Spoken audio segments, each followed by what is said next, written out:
Somaalida iyo sidoo kale Hindidu waa dad dhaqan ahaan aad isugu dhow marka loo eego habka beer falashada ee xilliyada guga ay Soomaalidu beeraha ku qodan jirtay.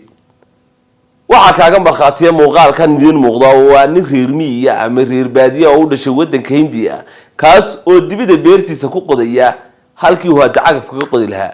imiga dunida cagaf qabsatay oo Soomaalida beeraheeda cagaf qoday laakiin waqtiyadii hore Soomaalida iyo Hindidu qaabkan ay u qodin jireen oo ay beerta ugu falan jireen. haddaba aan ku baray dibiga maxay Soomaalidu ku qodi jirtay maxay si Hindidu ku qodaa ama dibiga maxaa lagu xiraa ama lagu meeraraa. waa marka koobaad harqoodkii ayaa la soo qaadaya waxa ku xigaya oo iyaguna ku sii xigaya waa miraaqyadii oo dibiga iyo harqoodka isku sii haya. waxa ku sii xiga waa kootarkii oo isna nuugiga sii haya. waxa ku sii xiga miishaartii iyo kooshidii iyo digiradii oo isku lafaaqan.